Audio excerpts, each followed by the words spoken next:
क्या कहता रे? अरे पागल, तारा कहले नहीं। अरे लोल आदमी, पैसा के कमी बटे रे हैं? अरे पागल तू तर। अरे हमार पहले बात सुन, हमार पहले बात सुनो के बाद बीच में बका बका मत करो कर। हाँ ना ना ठीक है, जितना सुन 5 ट्रक आलू वहाँ से आवता। हाँ सब गोदाम में गिरवा दे, ठीक न? चल हाँ गिरवा के सब फाइनल करके हमरा फोन करिए। चल चल रखा तनी, चल।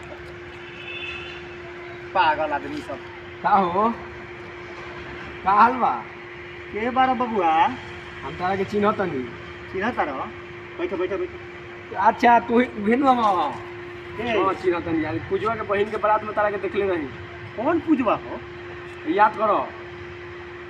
अच्छा उ लागता कि ओने मरहौरा देने के बटे उहे का? बस उहे इसरौली। अच्छा इसरौली बरातवा रहे, हम गए रही। अच्छा तू देखनी कि जयमाला होत रहे तो आगे ही रह, वीडियोग्राफी करत रह तू। तो मैंने तू के भइला पूजवा के बहिन के बारात में हम गई रही, काहे से कि हमर दोस्त के भतीजी के सहेली हऊ, वो चलते गई रही। ते के बारो? तो हम ऑर्केस्ट्रा देखे गए रही। अच्छा ऑर्केस्ट्रा देखे गए? हां ऑर्केस्ट्रा देखे गए नहीं। कहां गांव भाई बबुआ था? हमार गांव तेजपुरवा बा। तेजपुरवा भाई? वहां से ज्यादा दूर नहीं थी। तो मैंने कि चिन्ह तरह तक का हाँ तो कहत नहीं कि कैसे चिन्ह तरह बबुआ, कैसे तू आखिर तहार रिश्ता का बा? मतलब लड़की के तरफ से रह, लड़का के तरफ से रह, का रहे का माने कि वही बता। हम ना लड़का के तरफ से रही ना लड़की के तरफ से रही। अच्छा। हमने के 2 कोस 5 कोस ऑर्केस्ट्रा देखे जानी सब। अच्छा। तो हमारा पता लगल कि वहाँ बारात आयल बा इसरौली बाजार पर। अच्छा। तो हम कहनी कि चले का, तो हम ब्यासवा भराए ना रघुनाथवा ये सब बात सब मतलब तू नाच देखे गए रहला ये न? हां चलो ठीक बा नाच देखे गए तो ठीक बा। तो ठीक जा जरूरी काम। तो तारा के चिन्ह तनी 1 मिनट। अच्छा चिन्ह तारा तो ठीक बा, चिन्ह तारा तो ढेर आदमी नाच देखे वाला तो सब कुछ चिन्हते बा। बात हमरे परिचय तारा से ऐसे करे के बा कि मान लो कि वीडियो बनावेला भाई। अच्छा तू वीडियो बनावेला। अच्छा। आ देखो तनी कि तू मतलब वायरल हो गइल बारा। अच्छा वायरल एक के कारण तू हमरा के मतलब पहचाने से भूलत रह ना।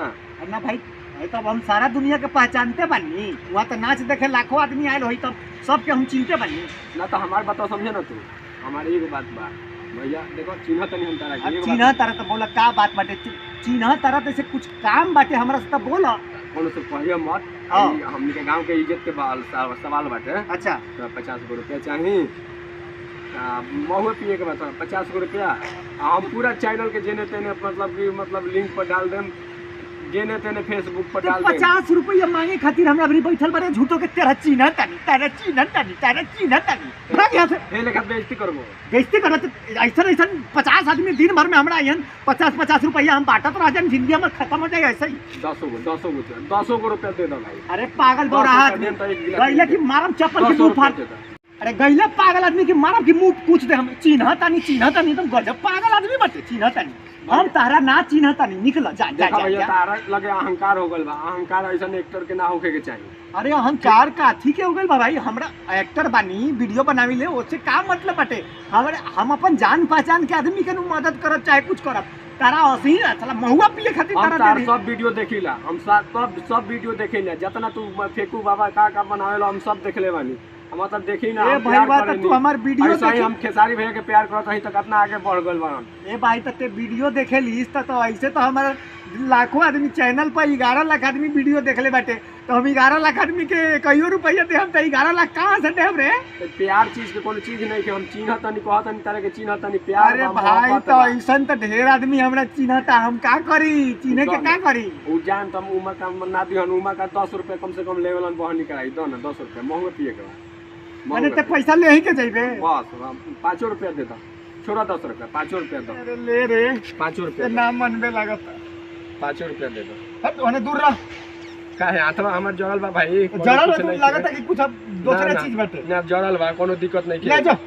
हां जा बाबू। हम तारा लेकिन एगो बात याद रखी, हम तारा चिन्हत नहीं थी। हम चिन्हत नहीं बस। अपन नंबर अपन फेसबुक पर डाल दे हम कि हम निकाल ले हम, ठीक बा? अरे आज के बाद नजर मत आइए। तारा जैसा आदमी अगर दिन भर में हमरा 10 गो मिली अभी हम कुछ पैसा मिल गई तो बाद में मिलत। चलो बताओ ना, ऐसा पागल आदमी तो हमरा दिन भर में चलो 50 वाली तो हम पागले हो जाए। चलो झूठो के कहता कि चिन्हता नहीं लेना ना देना भर दे पसे ना। बाप रे बाप, भगवान बचावे ऐसा आदमी से। अब बताओ वीडियो देखा था 11 लाख आदमी देखले बाटे वीडियो, 1,000 रुपया दे तो हम तो बर्बाद हो जाए। भगवान प्रभु ऐसा इंसान आदमी से भेंट मत करइयो ना। नमस्कार दोस्तों, मैं आपका दोस्त बॉबी मनोरंजन शर्मा और आप देख रहे हैं अपना ही चैनल बॉबी मनोरंजन शर्मा। दोस्तों, अगर ये वीडियो आप फेसबुक पे देख रहे हैं तो हमारे पेज को लाइक कर दीजिएगा, और ये वीडियो अगर आप यूट्यूब पे देख रहे हैं तो हमारे चैनल को ज़रूर सब्सक्राइब कीजिएगा। वीडियो को भी लाइक किया कीजिए दोस्तों, और जितना हो सके अपने दोस्तों यारों लोग को दिखाइए, शेयर करिए। ठीक है दोस्तों, फिर मिलेंगे अगले वीडियो में कुछ अलग मस्ती के साथ, कुछ अलग कॉमेडी के साथ। और कमेंट किया करिए दोस्त लोग, कैसा लग रहा है वीडियो, कैसा नहीं लग रहा है। फिर इसी तरह से आप लोग को हंसाते गुदगुदाते रहेंगे। तब तक के लिए बाय। जय हिंद, जय भारत, जय भोजपुरी।